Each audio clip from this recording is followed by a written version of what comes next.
Como decía Paz de Troya, nuestra bibliotecaria anteriormente, los vídeos se suelen grabar y archivar a modo de repositorio en nuestro canal de YouTube. En él podréis encontrar también, si no me equivoco, un reciente encuentro también con Fausta Antonucci que tuvimos hace poco en un ciclo que nos gusta especialmente, que se llama Bibliotecario por un día. Ahí, poco tiempo después de que Fausta terminara su función en la presidencia de AISPI, la Asociación de Hispanistas Italianos, tuvimos con ella un encuentro en la que nos contó pues, su faceta como investigadora, sus publicaciones, nos habló de su biblioteca ideal y de la serie de libros que la han acompañado durante su vida. Así que podéis también visitarlo en nuestro repositorio.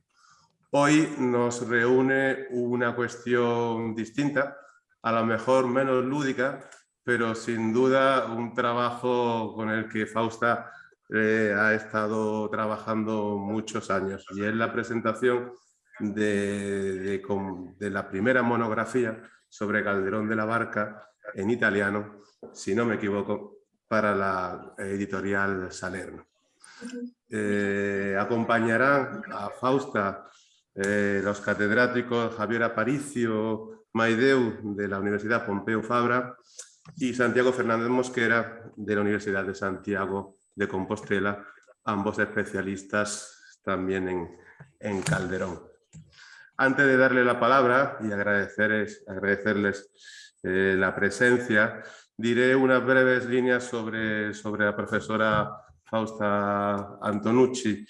Es la catedrática de Literatura Española de la Universidad Roma III y se doctoró hace ya mucho tiempo en la de Pisa, siendo ella especialista en el teatro del siglo de oro.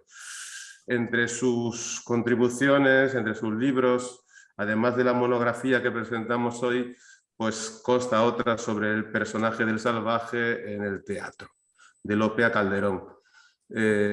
También otros libros como las ediciones de La Dama Duende, El verdadero Dios Pan, La vida es sueño, que no podía faltar, y La conquista de Jerusalén. También quería subrayar su faceta en la traducción, en traer al italiano no solamente los estudios, sino también las versiones de los originales. Su versión en verso de La vida es sueño, o las versiones de La Dama Duende y El caballero de Olmedo. Ha trabajado en distintas bibliografías sobre Calderón y no quisiera dejar de citar una página web, casadilope.it, como decimos aquí, donde se pueden encontrar tantos textos muy especializados como bibliografías. Nada más, simplemente os doy la palabra a ti, Fausta, para que presentes a nuestros invitados en primer lugar, y si después hubiera alguna pregunta del público especializado y general que veo en la sala, pues la podremos transmitir a través de un mensaje de chat o directamente hacerla personalmente. Nada más y toda vuestra la palabra.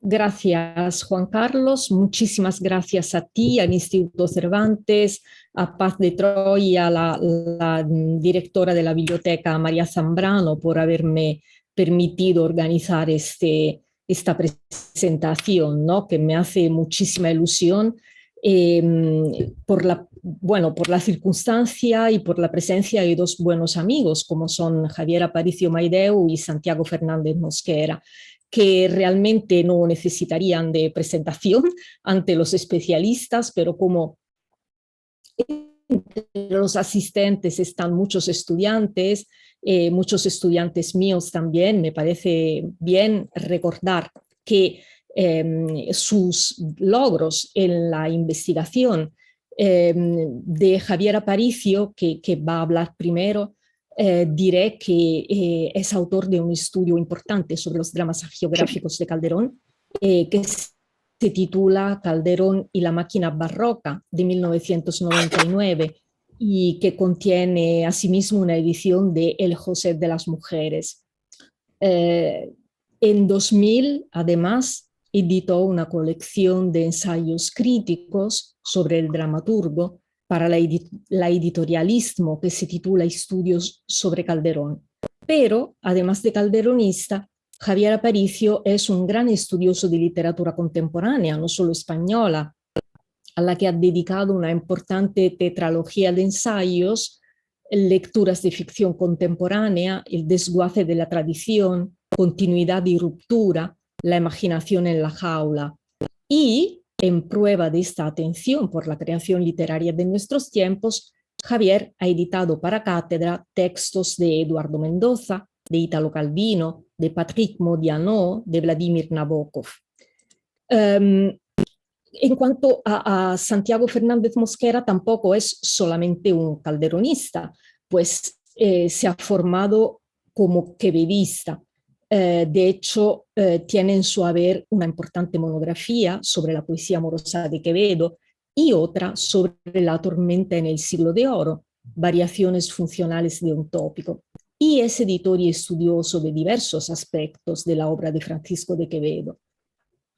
Luego, a partir de los años 2000, participa en el grupo de investigación Calderón de la Barca, que en la actualidad dirige y coordina. Y en este marco, además de dirigir numerosas tesis doctorales de edición y estudio de comedias calderonianas, editó en 2007 las comedias de la parte segunda para la colección de la Biblioteca Castro. Sus aportaciones a la interpretación de la dramaturgia calderoniana son numerosas e importantes y muchas se reúnen y se plasman en su monografía Calderón, texto, reescritura, significado y representación de 2015. Me queda por decir que es presidente de honor de la Asociación Internacional Siglo de Oro. Como veis, dos calderonistas, dos estudiosos, amplio, digamos, con amplios intereses, y la verdad que estoy súper agradecida a ambos por haber querido estar aquí y callo ya y les cedo la palabra. Gracias.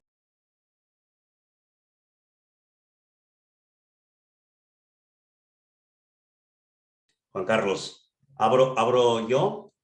¿Sí? Sí, Javier, habla tú primero. Gracias. Bueno, que conste que abro primero porque las más antiguas tradiciones académicas dicen que el secretario habla primero y el presidente habla después, de manera que al profesor, estando el profesor don Santiago Fernández Mosquera, estoy encantado de tener clase después y poder hablar primero, porque le toca a él decir, como se suele decir, la última palabra. No, Fausta, eres fantástica, voy a romper el protocolo en el minuto cero. Estoy muy contento, es un honor que nos has hecho a Santiago y a mí. Tú sabes el enorme respeto que te tenemos, a ti y a tu obra. Yo quiero hacer dos aclaraciones previas. Yo sigo siendo un estudiante de Calderón, no un estudioso. Es una cuestión léxica no menor. Hace mucho tiempo que estoy deseando volver al siglo XVII, que yo creo que es un siglo mucho más interesante que algunos de los siglos posteriores.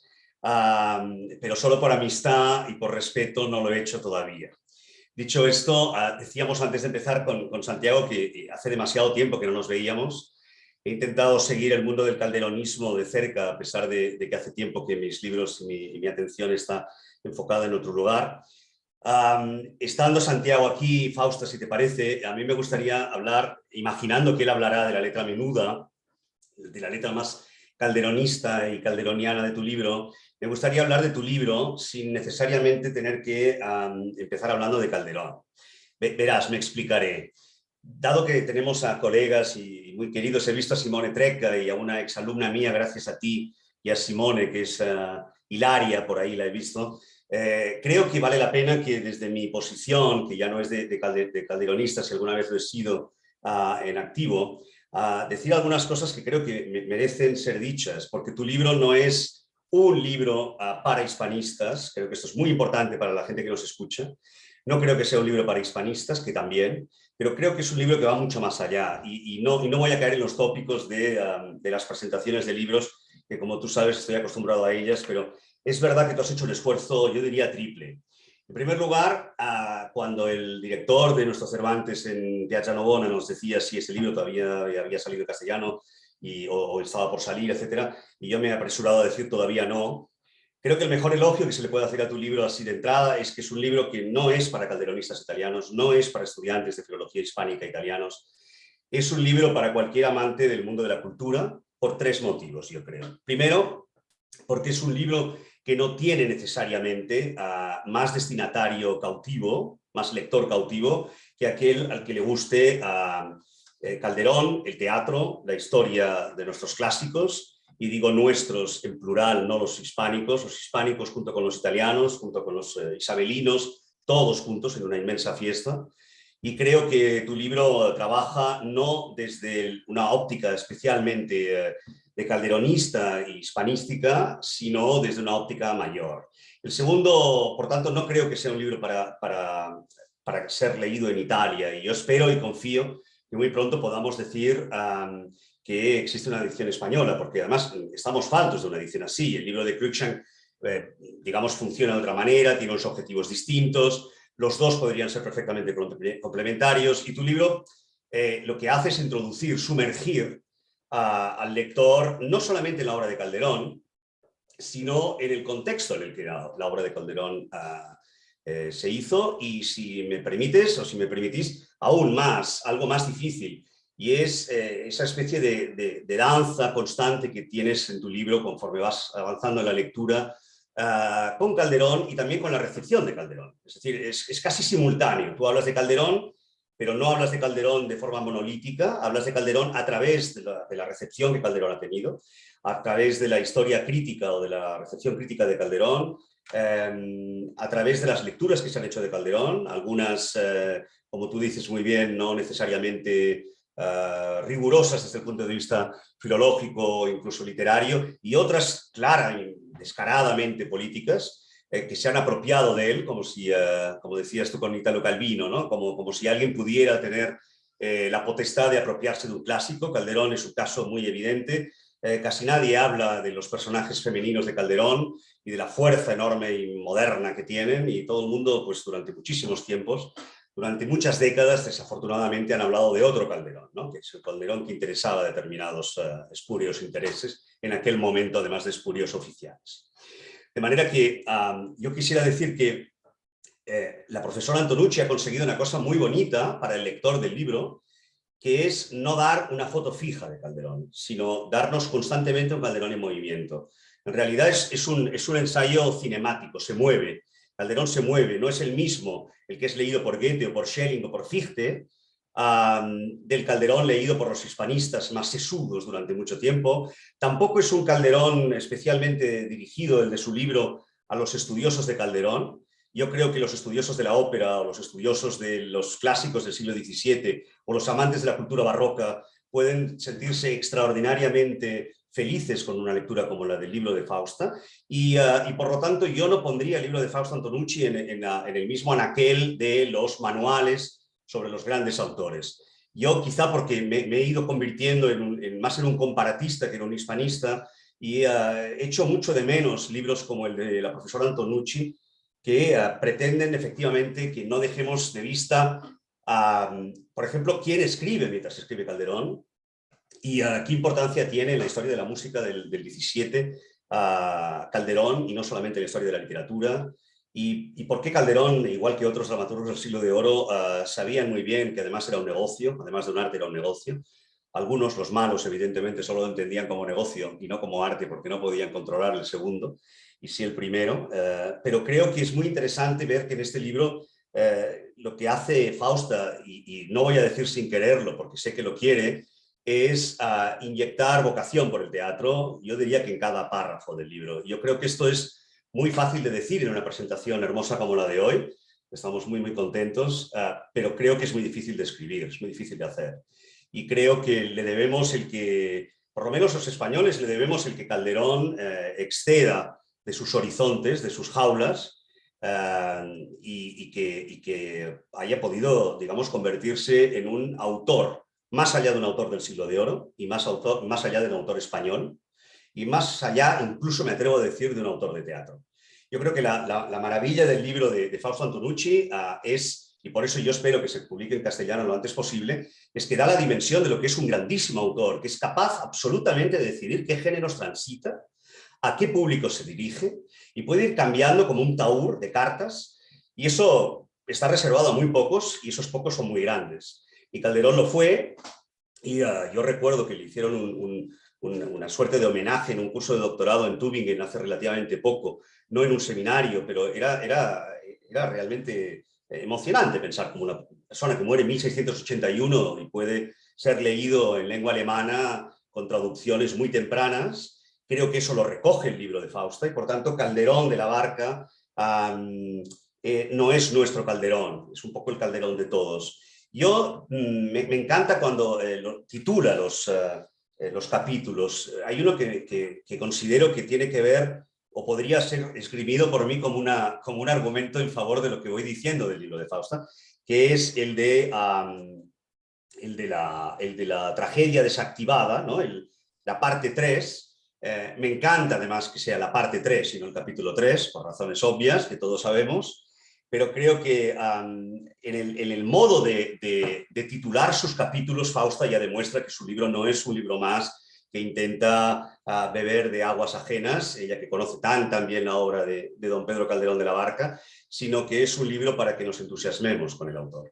Y creo que otro motivo de dar la razón a la manera en que ha emprendido esa tarea ímproba de conseguir en un volumen, no solamente Calderón, sino Calderón, su obra, sus géneros, su repercusión en otros idiomas, en otras culturas, es el hecho de que el teatro vivo, que es a lo que tendríamos que ir, las compañías de teatro actuales, no solamente en España, en otros países de Europa, están escenificando Calderón de otra manera, viéndolo de otra manera, leyéndolo de otra manera desde hace mucho tiempo, y creo que un muy buen compañero de viaje para entender el universo calderoniano a estas compañías es sin duda el libro de Fausta. Incluso mucho más allá del destino que pueda tener evidentemente en las bibliotecas más egregias de todos los departamentos de literatura, que naturalmente también. Pero creo que la contribución de Calderón de la Barca de Fausto Antonucci es sobre todo para los amantes del teatro y también para los que no están especialmente o específicamente dedicados al teatro o no son especialmente seguidores del teatro clásico, pero conocen muy bien a los clásicos y la visión de Fausta de qué es Calderón y por qué Calderón es un clásico, como decía Calvino, ¿no? Porque jamás dejará de decir lo que tiene que decir, creo que es una contribución igual o mayor. Y yo me quedo con esta porque a la contribución del libro de Fausta a los estudios de Calderón es obvio que va a poder hablar muchísimo más conocimiento que yo, Santiago, de manera que, bueno, esto es un poco lo que yo quería transmitir, que no es un libro, como decía Gabo, no es un libro que asuste a los muchachos, ¿no? A los estudiantes. Creo que es un libro en el que todos somos estudiantes a la vez, los que hemos leído mucho a Calderón, los que no tanto,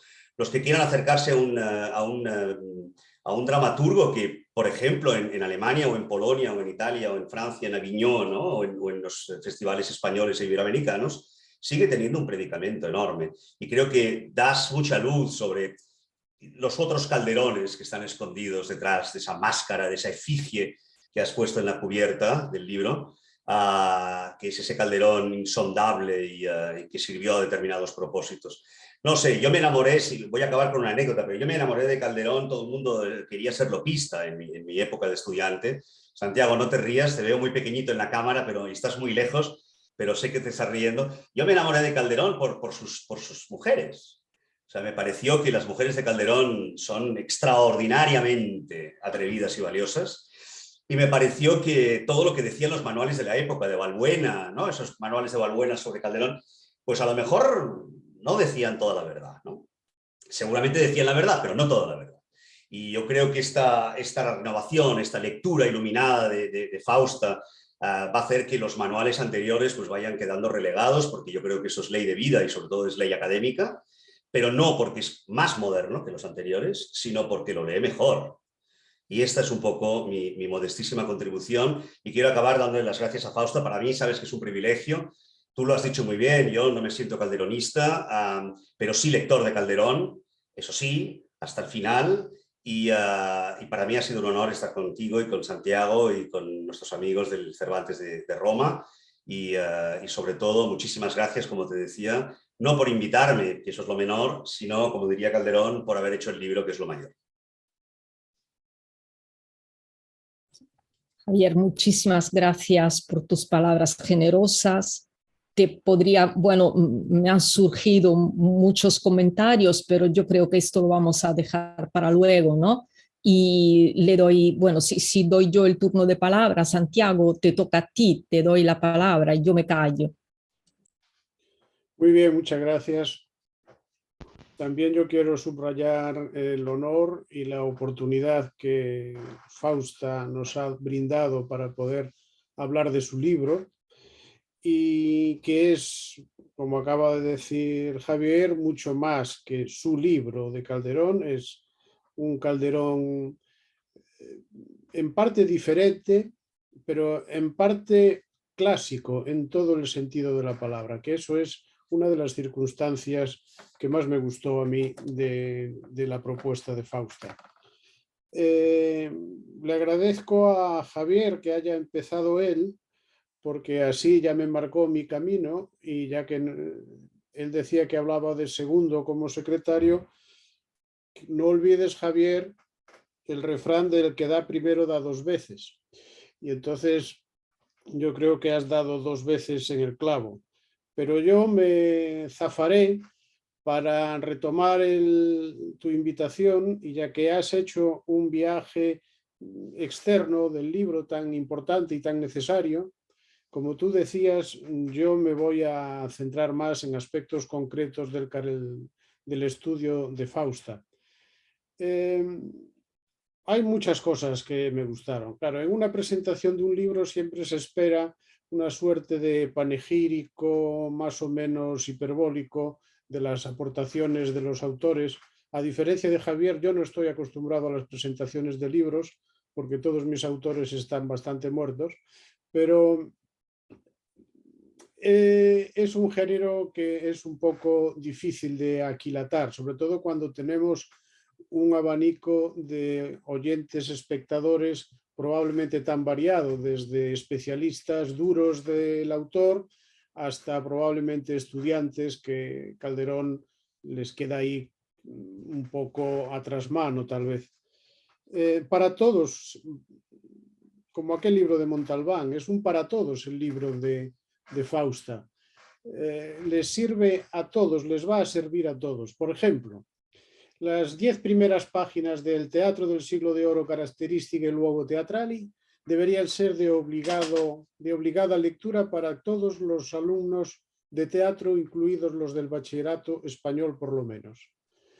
Quien escribe esas 10 páginas sobre la introducción al teatro en general ya podía dejar de escribir las otras 200 o 300 que tiene el libro, porque para escribir eso hay que conocer el teatro de pe a pa, de una manera además tan digerida que resulta admirable, y yo lo miro con mucha envidia, porque no, como dijo Fausta, yo no empecé con el teatro, empecé con la poesía y todavía me sigo confundiendo en las comedias quién es el amante, quién es el malo, quién es el bueno, de qué Inés o de qué Don Juan se habla.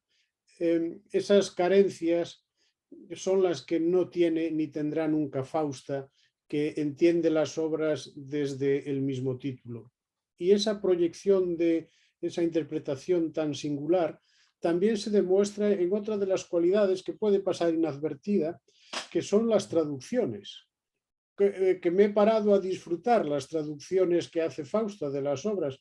Vamos, no se me ocurren algunos romances o cualquier otro género más difícil de traducir, porque en las traducciones se ve no solo la capacidad de comprensión de la autora en este caso, sino la capacidad que tiene para expresarlo en un italiano al mismo tiempo elegante, pero no rebuscado, pero que yo creo que por lo que sé de italiano y que lo que sé de español, refleja clarísimamente lo que el autor dice. Bien, leyendo las propuestas de las obras, ya también tenemos otro síntoma de calidad de este libro, que pudiera parecer poca cosa las traducciones, pero seguro que le ha dado a Fausta algún dolor de cabeza en alguna de las citas. Y por seguir con estas impresiones generales, otra cosa que me encantó es el índice, la estructuración del libro. De la misma forma que pasaba con las 10 primeras páginas de introducción, un estudiante de Calderón puede hacer la fotocopia del índice de Fausta y tiene una idea desde el índice de qué es Calderón. Así, simplemente con el índice, porque el índice va creciendo. Lo decía Javier, ¿no? Que es una obra en movimiento y va creciendo esa obra. Y es cierto, y coincido también con Javier, que yo creo que el culmen de la obra es la parte tercera y ese concepto, ese sintagma tan apropiado de la tragedia desactivada, ese concepto de la tragedia desactivada, que yo intenté decirlo de manera bastante peor y explicarlo en otros casos porque no me salía algo tan redondo como eso, pero eso significa entender lo que hay a Calderón, eso significa negar a todos los colegas, como ella hace, a todos los colegas que se inventan tragedias donde no hay y son comedias, y en esa pelea que sabe también Fausta que yo mantengo con muchos colegas anglosajones sobre interpretaciones que yo creo que son, vamos a decir, desajustadas, ¿no? Javier decía que interesadas por el momento en el que se emitía esa valoración, pero yo creo que son totalmente desajustadas. Y claro, me congratula pensar que Fausta dice exactamente lo mismo. Lo hace con muchísima prudencia, porque ella es así, muy suave. Yo hubiese sido más violento, sobre todo cuando uno se carga de razón, como ella lo hace a lo largo de ese caminar por la tragedia, de ese caminar siempre con Aristóteles al fondo, por si hubiese algún problema o alguna duda, siempre está Aristóteles ahí, y ese caminar por la tragedia, ese acompañar cada comedia con su par o con su trío, ¿no? Claro, siempre a los picajosos dirán, ¿y por qué no incluye esta? Bueno, no incluye esta porque su discurso está montado sobre estas. Cada uno estudia lo que le parece, pero al final hay un índice de comedias estudiadas que yo no las conté, pero no serán muy poco menos que las que se conservan de Calderón. Por lo tanto, ese viaje que hace Fausta por la obra de Calderón, en el caso de la tragedia y en el caso de la tragedia desactivada, de la mano de Aristóteles, me parece uno de los grandes hallazgos de la monografía. Decía que a veces realmente discrepa de lo que en el ámbito español, yo creo que europeo, italiano, francés, del concepto de Calderón, discrepa de algunas visiones anglosajonas del concepto de tragedia de las comedias, del significado político de algunas obras mitológicas, de subrayar el valor fundamentalmente panegírico y de diversión primario que tienen las comedias palatinas, que a alguno de nuestros colegas se les olvida. Resulta que yo me he visto como refrendado en mis intuiciones, y a cada cosa que decía dice, ves, así tenías que haberlo dicho, y así tenía que haberlo dicho. Yo, por ejemplo, también coincido en su visión, incluso en la biografía, que tal vez podría ser no más clara, pero sí más severa, cuando no se atreve a distanciarse claramente de Alexander Parker y de nuestro querido Don Cruikshank, que hacen derivar de una supuesta mala relación biográfica entre padre e hijo y que eso tiene reflejo en las obras. Bueno, ya sabemos que eso no hay manera de demostrarlo. No hay manera de demostrar con datos fehacientes que hubo una mala relación entre Calderón y su hijo. ¿Y por qué seguimos con aquella aquella impresión de Alexander Parker que nuestro querido Don no quiso desmentir, pero no, es difícil de mantener eso y Fausta lo insinúa, lo dice, lo matiza y queda ahí, pero los que sabemos leerlo lo leemos así, otros tal vez no se den por aludidos. En cualquier caso, lo que más me gustó del libro en general, es un poco egoísta decirlo, es la coincidencia de la visión general que se tiene sobre Calderón. El hallazgo de ese concepto de la tragedia desactivada en las comedias palatinas, ya por supuesto en las comedias normales, en las comedias de capa y espada, todo eso ordenado, incluso también temporalmente, los grupos de obras que analiza, que me parece un hallazgo, ¿cómo decirlo? Un hallazgo interpretativo, pero también un hallazgo de ordenación de la obra de Calderón. Cómo se pueden ordenar las piezas por su significado y por su evolución. Naturalmente, las observaciones que hace sobre la tragedia conyugal, de nuevo, otra vez, para reafirmar nuestra visión sobre el concepto de honor. Eso ya es un problema más antiguo, pero que todavía está latente, sobre todo en aquellas personas que no están acostumbrados a la lectura de Calderón, que a estas alturas se nos vuelva a echar en cara que Calderón es un escritor reaccionario y este tipo de cosas. Es doloroso tener que oírlo y ahora ya tenemos munición para contestar a esa respuesta con el libro de Fausta, porque el libro de Don Cruikshank, que es otro mundo, es otro concepto, es complementario de este, no nos servía para este tipo de argumentación. Pero ahora sí. Digo esto porque el otro día, para refrendar lo que acaba de decir Javier, tuve una reunión con unos representantes del pueblo de Einsiedeln en Suiza, que desde el año 1924 representan el mayor teatro del mundo.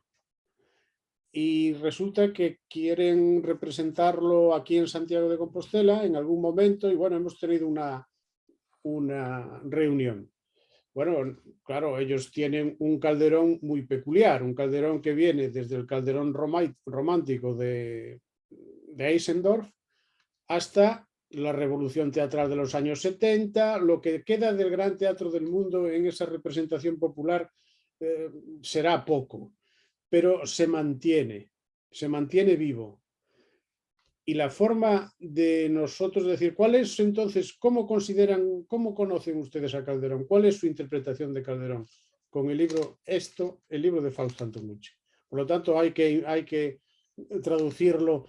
Me preocuparía más que al español, me gustaría que se tradujese al inglés, por no decir al alemán, pero me gustaría que se tradujese al inglés, porque me gustaría que lo leyesen con atención nuestros colegas anglosajones, a ver si se centran. Y es una interpretación además ilustrada perfectamente con todo, o por no citar el teatro breve también, ¿no? Yo lo he leído con poco provecho tal vez, pero con muchísima ilusión y con muchísimo disfrute. Todas las etiquetas que utiliza para los géneros, que estaban ahí, que muchas veces están bailando, ¿no? Desde la comedia palatina, las comedias novelescas, ¿cómo le llamamos a esto? Bueno, así, ya está, a otra cosa. Eso parece una tontería, parece una cosa muy simple, pero no es una cosa tan sencilla, porque en la obra en el trabajo de Fausta hay una reflexión constante sobre los géneros literarios, constante, y una reflexión constante sobre el género aplicado a Calderón, pero no solo, porque claro, Fausta sabe mucho de Calderón, pero no sé si sabe más sobre Lope. Entonces, como estamos ahí siempre con ese problema de la nomenclatura y a veces de la consolidación del concepto genérico, la solución está en el libro de Fausta, siempre. De ahí que me gustaría que se tradujese al inglés para aclarar todo, aclarar muchos asuntos que seguro que quedarían definitivamente, por lo menos quedarían subrayados en aquellos aspectos en los que el calderonismo europeo está de acuerdo. Cuando digo europeo digo continental, italiano, francés y español, en parte alemán, pero menos.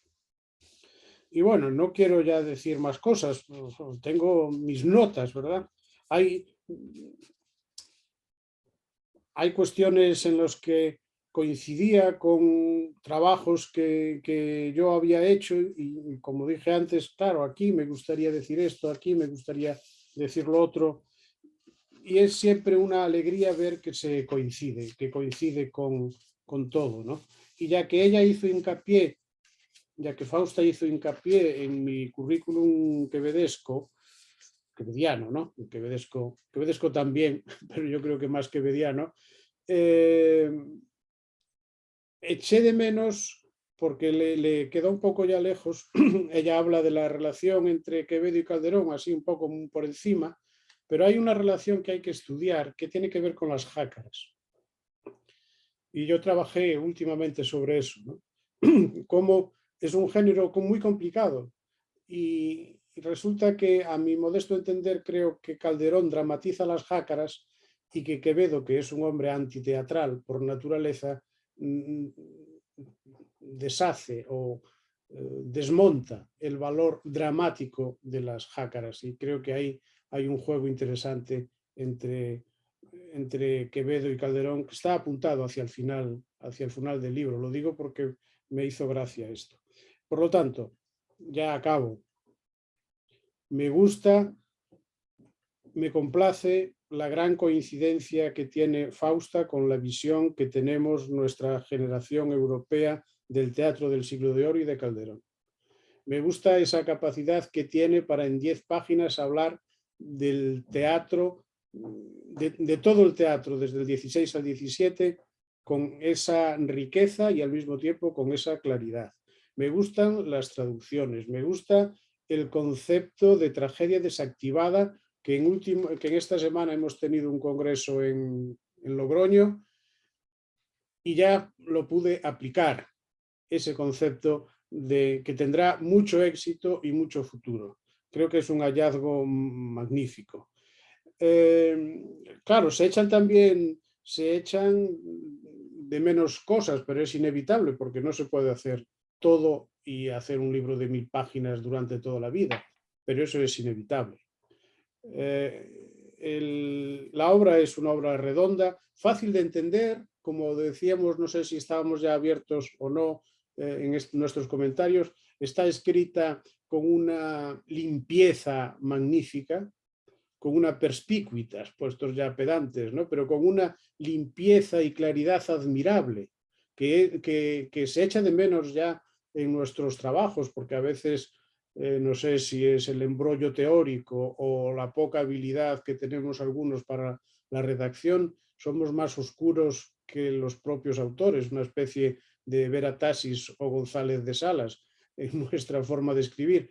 Y Fausta es magnífica también en eso, en esa sencillez y esa claridad meridiana en todo lo que escribe. No sé si esto le sale así natural o hay mucho trabajo de redacción, pero es una lectura fresca y dinámica, se lee de un tirón. Se puede leer de un tirón, pero se puede leer como un libro sapiencial, ¿no? Es decir, tú puedes coger el capítulo y ver la obra y tú vas a ver cualquier reflexión sobre el secreto agravio, secreta venganza, que no le gusta, no sé por qué, le gustan más otras. A mí me gusta más secreto agravio. Se puede leer ese capitulillo, lo que dedique a al médico de su honra, y tenemos un artículo magnífico sobre cualquier obra.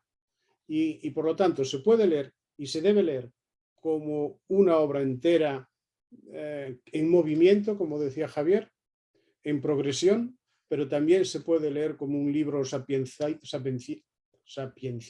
un libro que puedes elegir un capítulo, un apartado, una comedia y aprovecharla inmediatamente.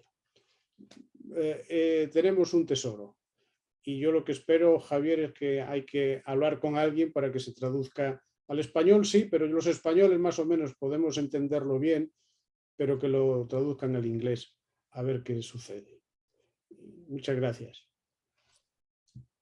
Gracias a ti, Santiago, y de verdad me quedo abrumada por todo lo que habéis dicho y gracias, gracias por vuestras lecturas complementarias, ¿no? En cierto sentido.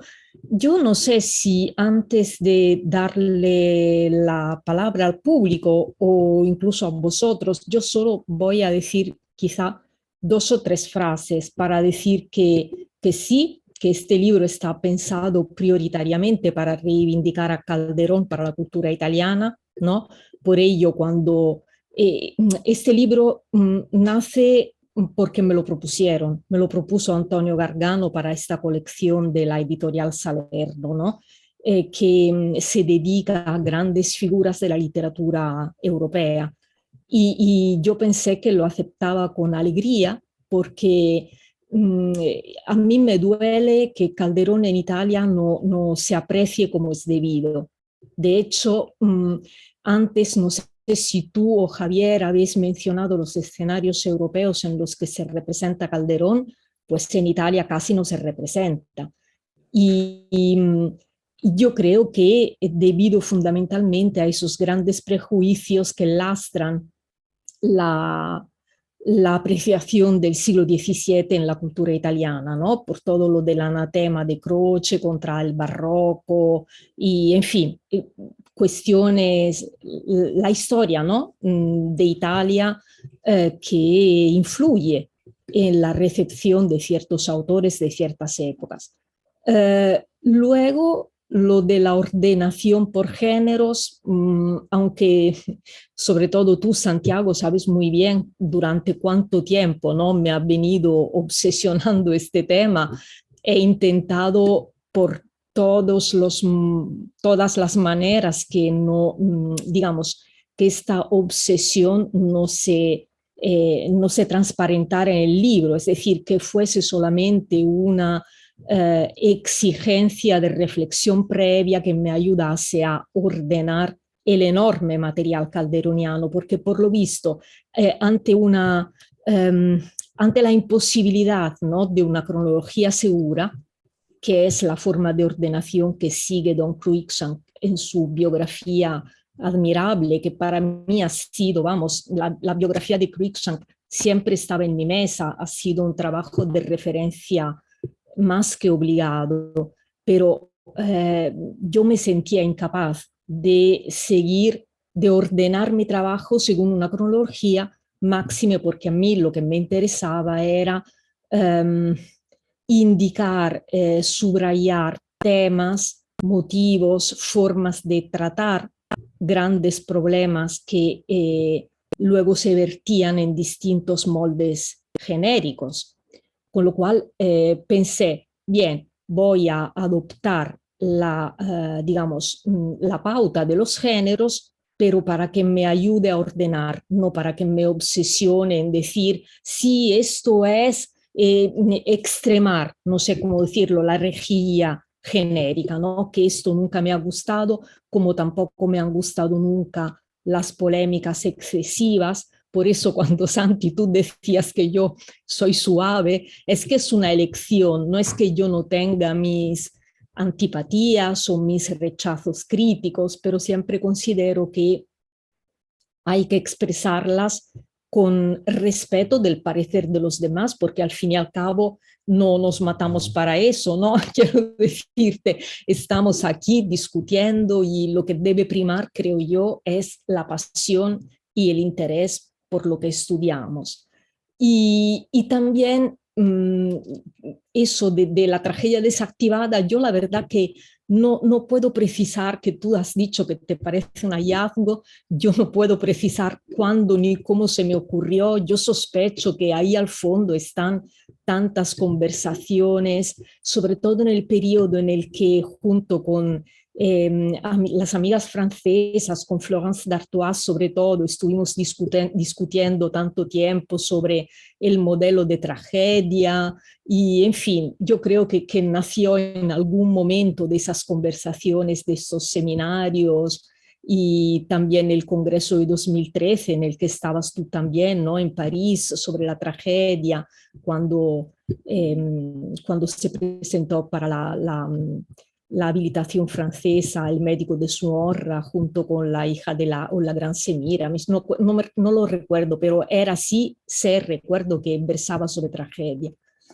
En fin, yo me callo porque gracias por lo que habéis dicho de la traducción, porque por supuesto me encantaría pues que se tradujera al castellano, más bien porque yo siento como es muy extraño, ¿no? Yo, por supuesto, al escribirlo en italiano, para mí ha sido más fácil, para que no voy a mentir, ¿no? Escribir en mi propia lengua, sin ninguna duda, me permite más matices y más soltura que escribirlo en castellano.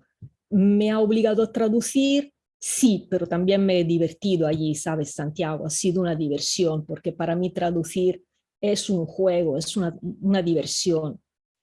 Ahora, claro, que si se traduce al castellano o incluso al inglés, yo encantada de la vida. No, ya veremos lo que surge, pero gracias por apuntarlo. Y yo sí, yo me callaría esperando a ver si hay preguntas, incluso de parte vuestra, de parte del público, lo que sea. Gracias, en todo caso, gracias, de verdad.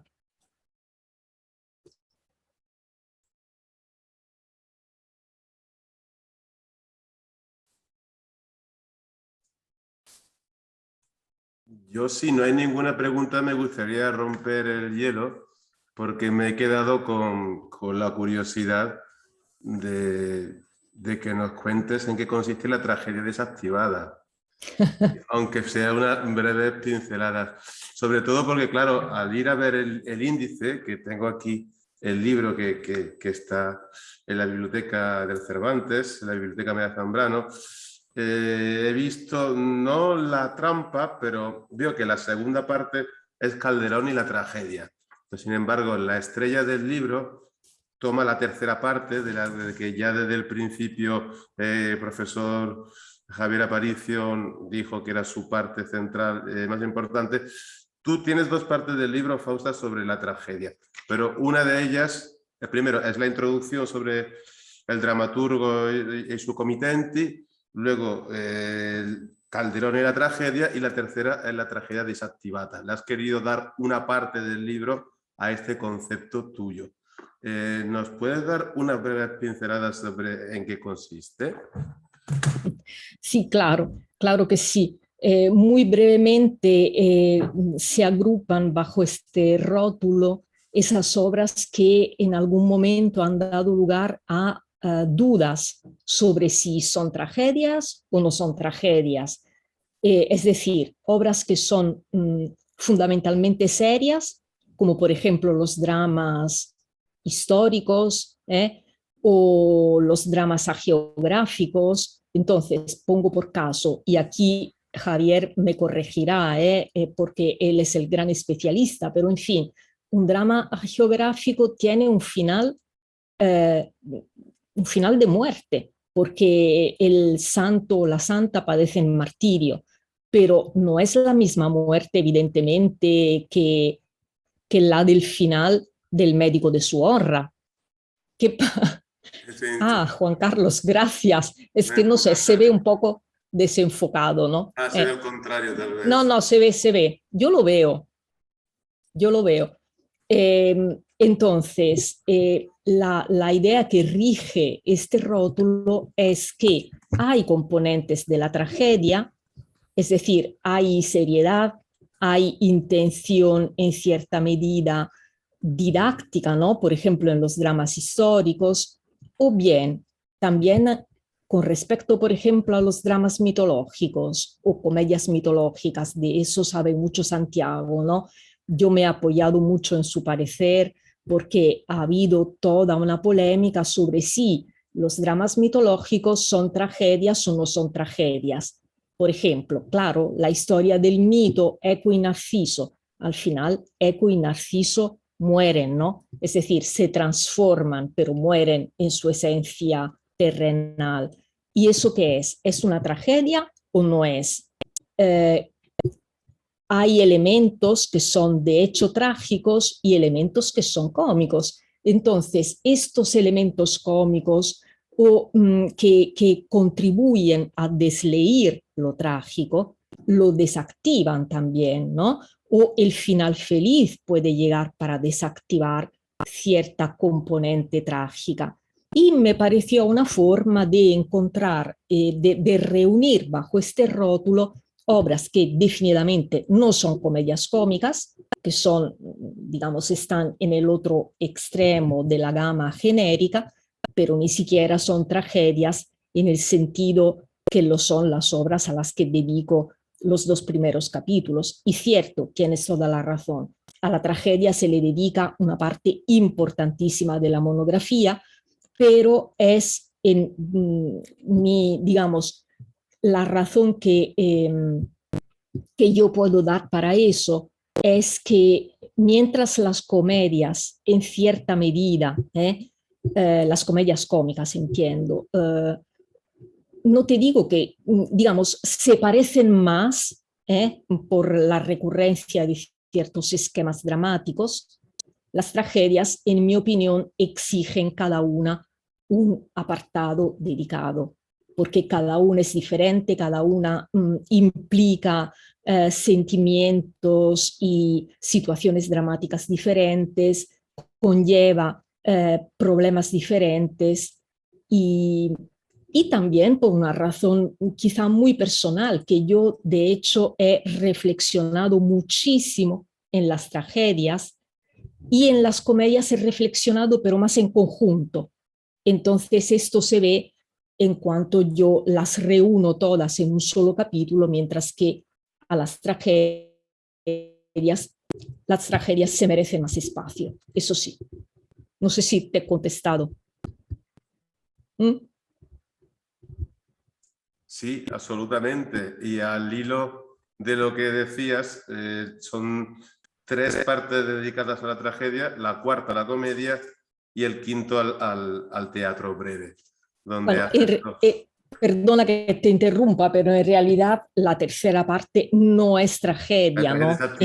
En mi sentir, porque es desactivada. De hecho, son híbridos, ¿no? En el mejor sentido de la fórmula de la comedia nueva, quizá. Pero en fin, sí, perdona que te haya interrumpido. No.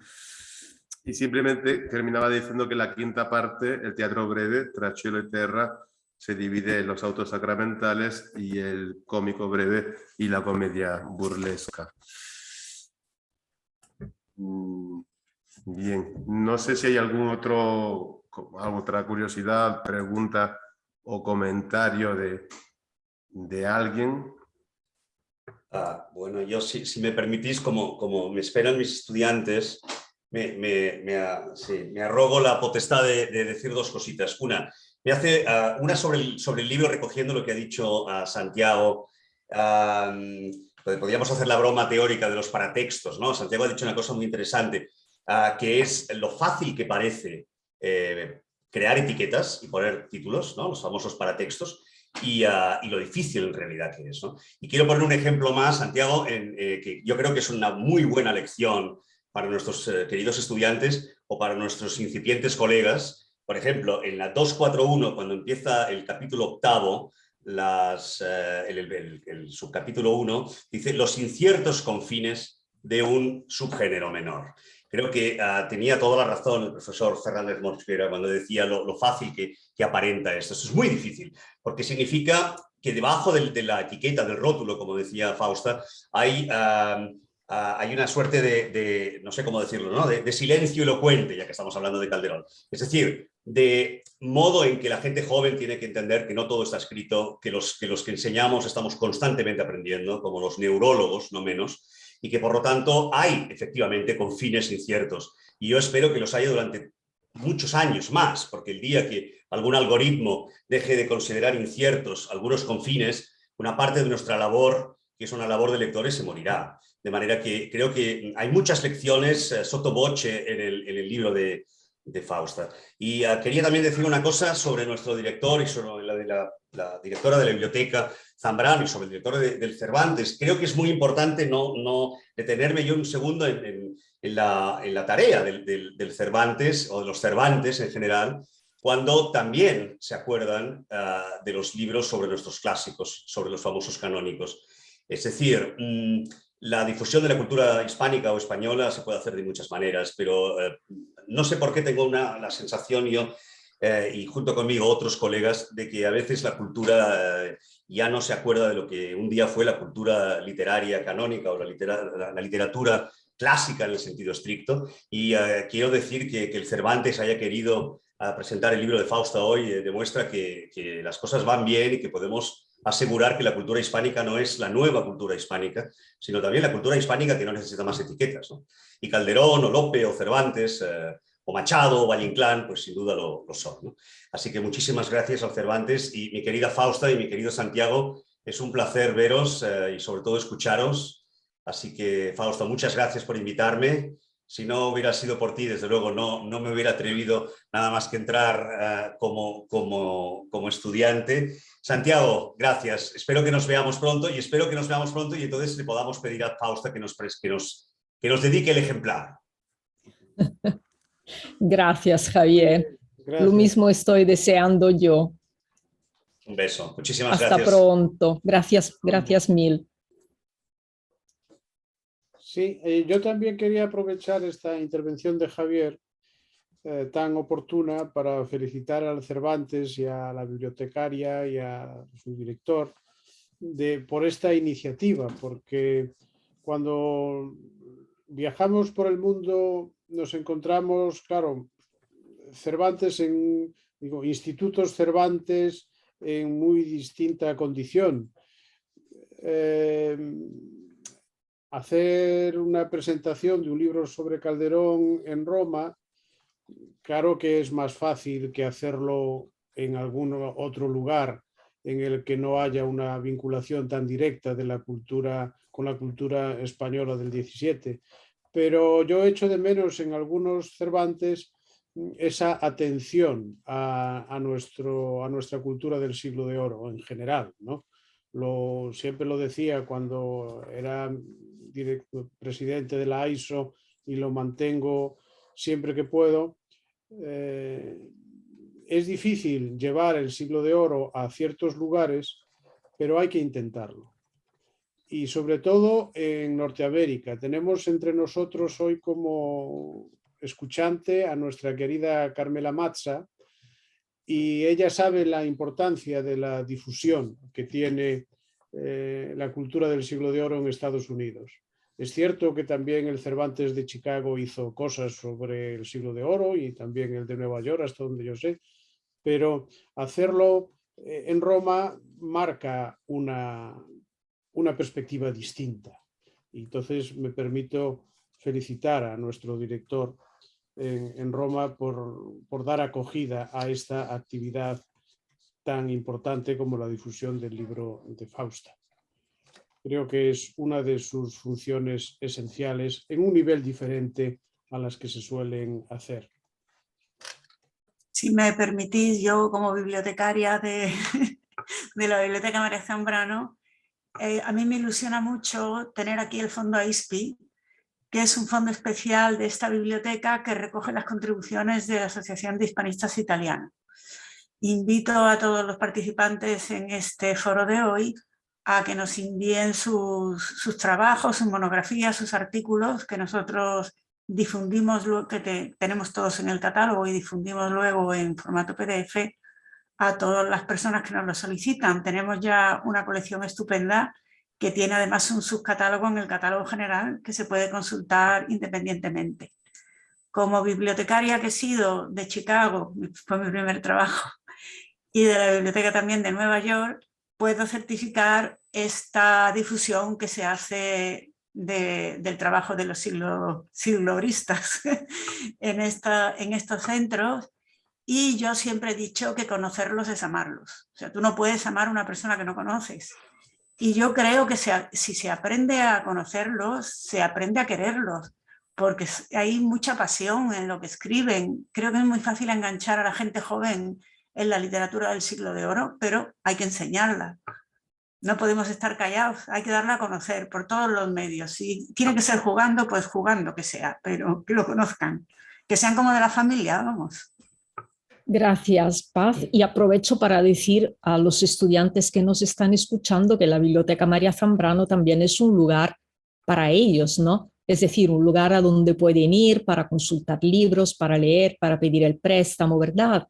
Que tengan en cuenta que también tienen esa casa, ¿no? Para consultar los libros, que antes se me olvidó decirlo, pero como están muchos estudiantes escuchando... Sí, así vale. es. Y además está la biblioteca electrónica para los que vivan lejos, Claro. que cada vez tiene más ejemplares, creo que ya rondamos los 20.000, y es una biblioteca que tiene de todo, pero está también muy enfocada hacia la literatura y hacia la enseñanza del español como lengua extranjera. Y bueno, pues es un medio de conocer la bibliografía a través de los recursos electrónicos que tenemos también disponibles. Mira, Paz, veo que Marco Presotto quiere hacer una pregunta y Juan Carlos le ha dado la palabra. No sé si querrá ¿Sí me oye? hablar. Sí. Hola, sí, hola. Hola, ¿qué tal? Perfectamente.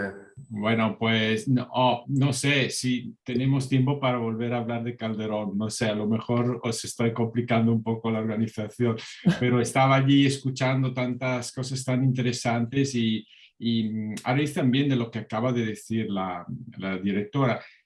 La pregunta que quería hacer un poco, no sé, a los tres, partiendo de Fausta, el libro, ¿no? Calderón, la función autor, ¿no? Estamos, por lo tanto, lo digo más que nada para los muchos estudiantes que nos están escuchando, ¿no? Estamos, por lo tanto, en una época en la que estamos recuperando la función autor como productor de discursividad, ¿no? Y Calderón, entonces, porque me ha llamado la atención, ¿no? Hace poco ha salido, relativamente poco, ha salido la monografía, ¿no? De Sánchez Jiménez sobre Lope. Hay una tendencia ahora, se está viendo un poco esta tendencia a escribir, a reescribir la historia de la literatura a través de los autores, ¿no? Y quería preguntar qué os parece, cómo lo veis, de qué manera os parece que estos fundadores de discursividad, ¿no? Pueden ayudar a recuperar una idea de patrimonio cultural y, como decía la directora, quizás comunicar, ¿no? A las nuevas generaciones una idea distinta, ¿no? De aproximación al texto literario, en este caso al texto teatral. A ver, Santi, ¿quieres contestar tú? ¿Contesto yo? Bueno, los dos podemos contestar. Yo creo que hay dos cuestiones, Marco, encantado de verte y saludarte. Hay dos cuestiones que son paralelas, una externa y otra interna. Es decir, una que tiene que ver solo tangencialmente con el estudio y la promoción de los autores como persona, como elementos de discurso, como acabas de decir, y otra más vinculada a una revisión del análisis de la historia literaria a partir de las figuras, ¿no? Puede parecer un poco trivial decir que Fausta escribe un libro sobre Calderón de la Barca que se titula Calderón de la Barca, pero es que lo que le encargan a ella es un libro sobre una colección en la que hay autores. Lo que le encargan a Antonio es un libro sobre una colección que hay autores, ¿no? Entonces, eso es un factor externo que no tenemos que olvidar y no podemos negar las necesidades editoriales que son, en el fondo, las visiones que se proyectan con reflejo después en el análisis del discurso literario. No sé si esta colección que dirige Antonio Gargnano es solo de autores o se basa solo en autores. Probablemente sí, ¿no? Como grandes figuras. No sé si hay un correlato italiano de Dante, Petrarca, etc. Sí. Sí. Bien, eso por un lado responde una parte externa a tu pregunta. La parte interna más interesante y más creativa es, estamos creando un análisis literario basado ahora en la figura personal de los escritores, que además tiene una mejor y más fácil comunicación con las nuevas generaciones porque pueden sentirse identificados o no con determinados individuos, más que un concepto o bien de generación que se diluye o bien de géneros que se diluye todavía más, ¿no? Entonces, tal vez, si además nos encontramos con autores, digamos que tan ricos como Lope, Calderón, Quevedo, Dante, Petrarca, es igual, ¿no? Estábamos con el aniversario de Dante este año o el año pasado. Si son autores tan poderosos, nos permiten las dos cosas, acercarnos a ellos mediante un acercamiento personal, más biográfico, como en el caso de Don Cruikshank, más literario, teórico y práctico, como en el caso de Fausta, y al mismo tiempo estamos alimentando ese proceso de acercamiento distinto al de probablemente nuestra generación o alguna generación anterior que no hacía tanto hincapié en la persona, en el escritor, como productor de discurso literario. Y todo esto, pues yo creo que son vaivenes, ¿no? Pero sí es cierto que hace tiempo que no se atendía tanto a la figura del escritor, por eso hay tantas biografías que están saliendo constantemente, y es una necesidad también de renovación, porque hay biografías con conceptos muy antiguos, ¿no? muy rancios, algo se va descubriendo más y una perspectiva diferente. Pero es interesante que ahora se vuelva otra vez, lo que decía Marco, a entender la literatura desde la perspectiva del generador del texto literario. Y creo que hay esos factores externos e internos que lo favorecen. Sí, mira, yo no habría contestado de otra forma, Santiago. De verdad, gracias porque comparto todo lo que has dicho. Pienso que de hecho, no sé, yo creo que, no sé si en España, pero en Italia sin ninguna duda, yo por ejemplo me formé en un momento, en una época en la que existía una especie de anatema, ¿no? Hacia la figura del autor, es decir, lo único que contaba eran los textos, ¿no? Desprendidos de cualquier contexto, era el dogma del estructuralismo, con un dogma que por otra parte nos ha formado a un análisis extremadamente profundizado de los textos. Yo no reniego de esa estación, pero sí entiendo que a partir de cierto momento se ha empezado, por ejemplo, a abrir la mirada al campo literario, a las relaciones entre literatos, la relación entre el literato y su mundo, su sociedad, su forma de vivir, ¿no? Que es como ahora tantos proyectos que están cundiendo alrededor de la figura del autor, de las polémicas literarias. Efectivamente, yo creo que ha habido un cambio de paradigma y por otra parte, claro, en mi caso, el libro entra en una colección que presenta a grandes figuras de la literatura europea. Han salido volúmenes sobre Shakespeare, Goethe, Góngora, ¿no? En la misma colección salió un precioso Góngora de Giulia Poggi, pero la mía no es ninguna biografía, como lo decía, no tiene otra estructura con respecto al Lope de Vega magnífico de Antonio Sánchez Jiménez. Es que Lope también da más juego, ¿no? En cuanto a biografía.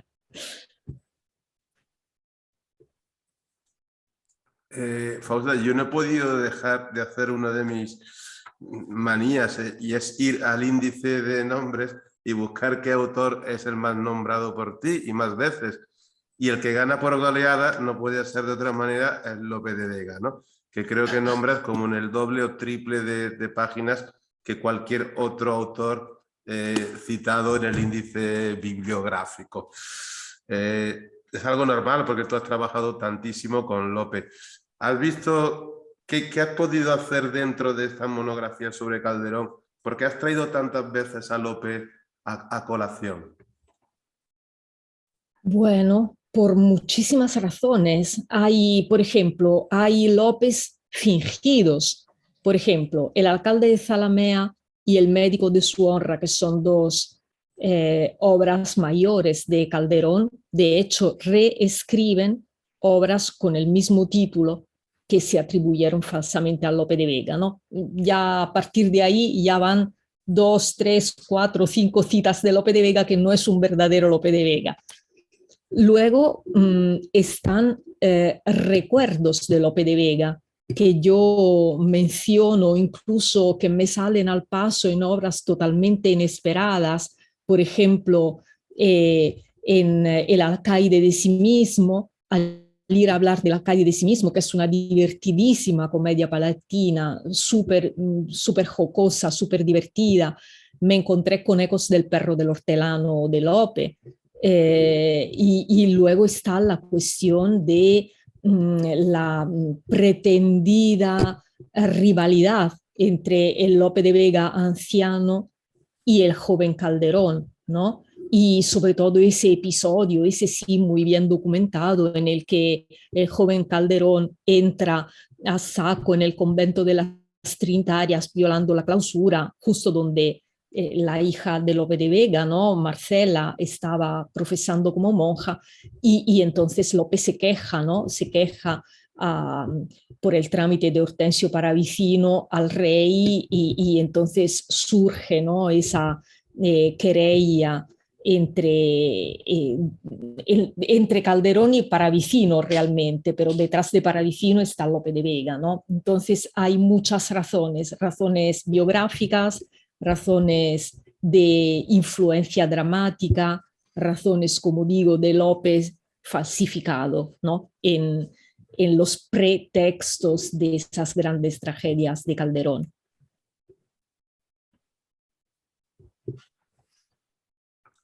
Muchas gracias.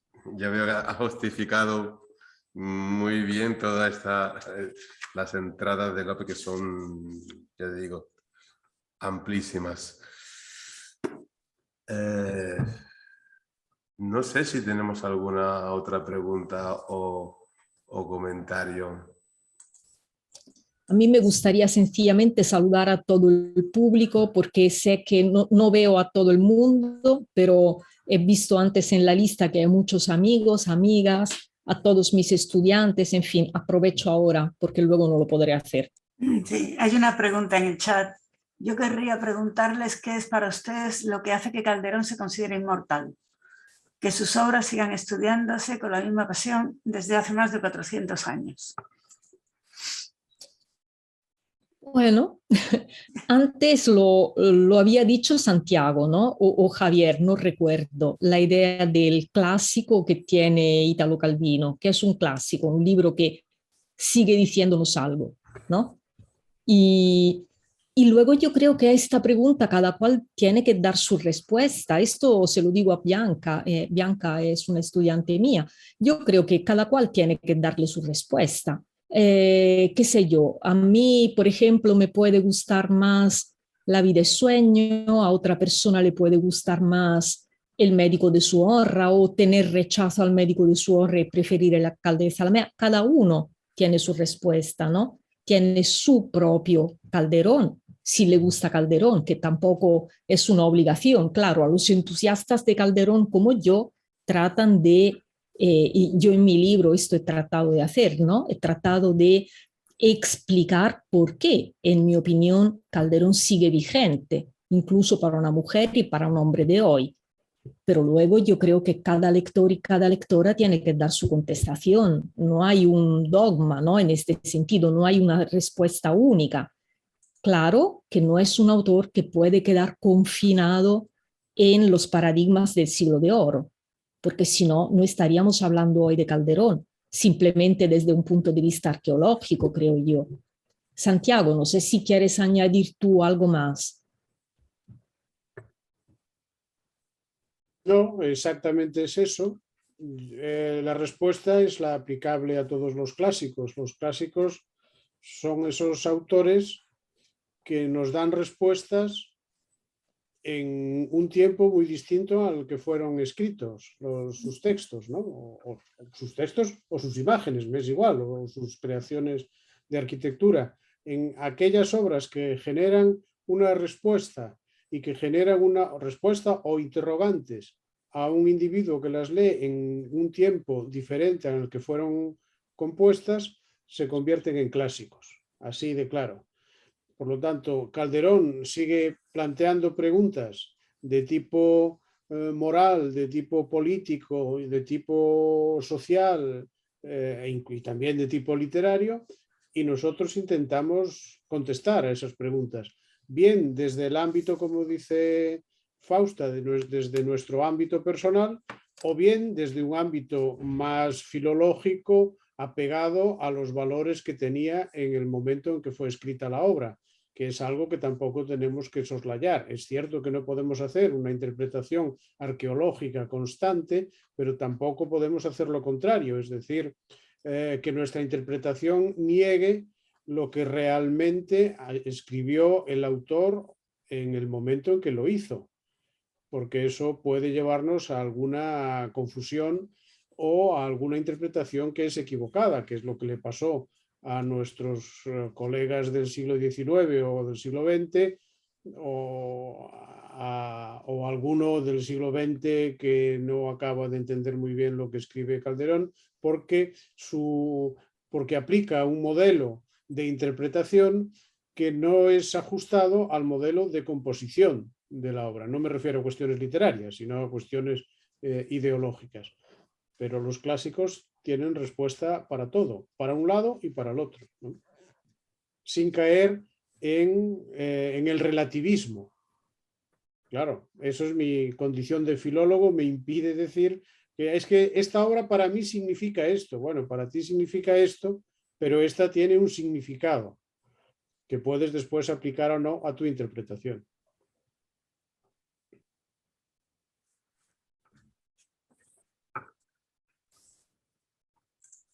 Marco ha preguntado si puede añadir una cosa. Marco. Sí, yo quería añadir la cuestión teatral, la cuestión dramatúrgica. Es decir, Calderón como un clásico en el sentido dramatúrgico del término. Calderón es uno de los autores que prácticamente cualquier compañía, cualquier ámbito de producción teatral sobre el que reflexiona. Y esto me gustaría preguntarle, bueno, a los calderonistas, ¿no? ¿Qué piensan? Es la capacidad de construir dramaturgia por parte de un autor que es una máquina, no sé si habéis podido asistir a una obra de Calderón, sea cómica o trágica, notaréis la increíble capacidad dramatúrgica de construcción del texto dramático. Y es por esto también, luego está obviamente La vida es sueño, están 2 o 3 títulos que siempre han sido parte integrante del teatro, sigue siendo, ¿no? Luca Ronconi puso en escena La vida es sueño porque efectivamente son textos que dan a la compañía la posibilidad, al director la posibilidad de reflexionar sobre los grandes temas, ¿no? Como decía bien Santiago. Y por lo tanto, yo creo que es importante recordarlo, digo principalmente a los estudiantes, que hablamos de un texto que está pensado para la escena, un texto que yo lo repito, soy, como algunos saben, soy un gran aficionado a Lope, que considero, bueno, la lectura más bonita que se puede hacer en el mundo, pero cuando vi por primera vez en el teatro a Calderón, creo que fue Casa con dos puertas. Es que no me lo creía, es que una perfección dramatúrgica del texto, no es allí nada de, sí, está el director actual, pero el texto lo que te dice. Bueno, me callo porque podéis ver que el entusiasmo de Calderón, hacia Calderón dramaturgo para mí es algo que me supera. Gracias. El valor de Calderón dramaturgo es tal que, para desgracia de los que nos dedicamos a editarlo, supera todo. Yo descubrí el caso del Príncipe Constante, La primera obra que que iba a editar yo, la primerísima de todo, era El Príncipe Constante. Y cuando vi la situación textual del Príncipe Constante me escandalicé. Anecdóticamente era un desastre El Príncipe Constante, un desastre. Y que esa obra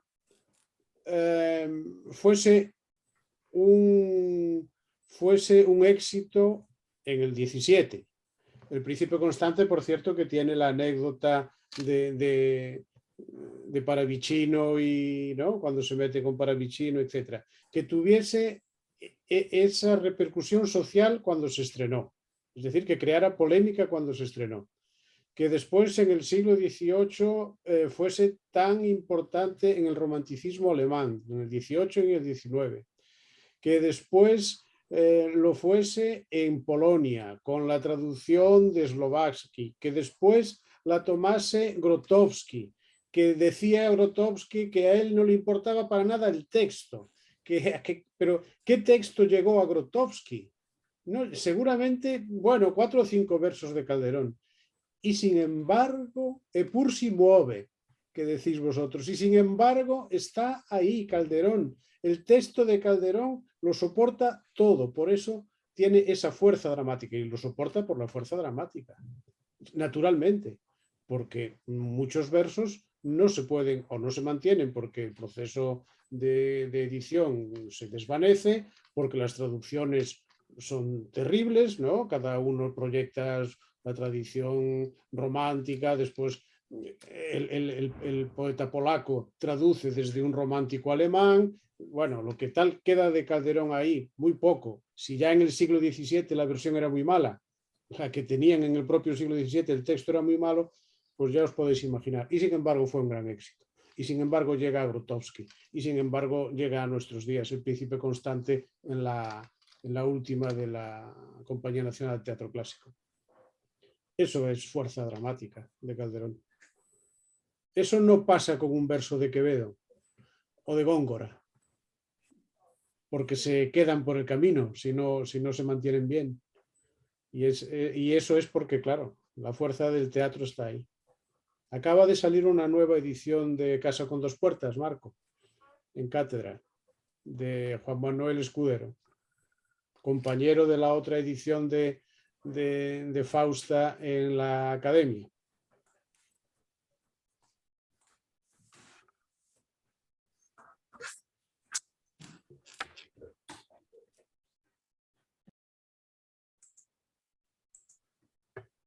Bien.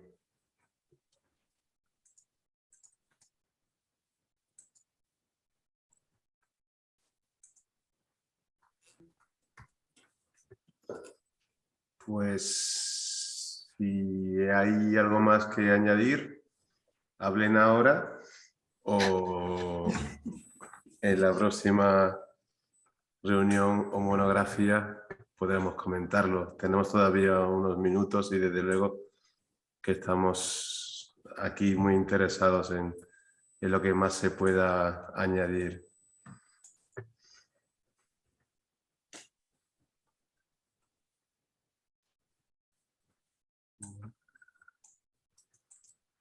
Pues bueno, a mí no me queda nada más que agradecer las palabras que antes habéis comentado también sobre la presentación y algunas actividades del Instituto Cervantes.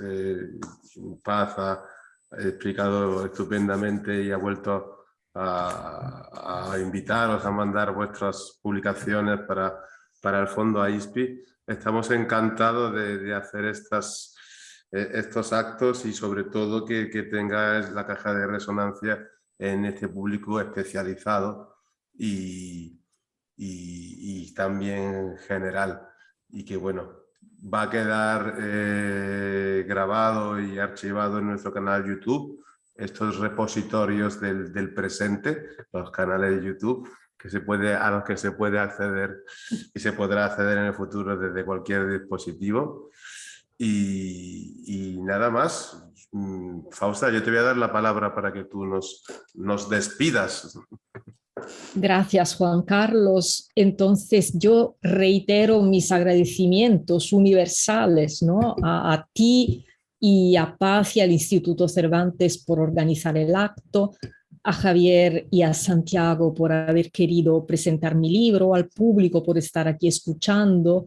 Y de verdad, muchas gracias. Ya sabéis que a mí me encanta, ¿no? Ya lo hemos visto, me encanta Calderón, me encanta su teatro, me encanta su dramaturgia. Me encantará que a los lectores les guste o les haya gustado este libro. Y nada, un agradecimiento enorme, de verdad. Y hasta la próxima. Muchas gracias a ti, Fausta. Muchas gracias Hasta a todos. pronto. Hasta pronto. Y gracias a todos. Hasta la próxima. Hasta la Adiós. próxima.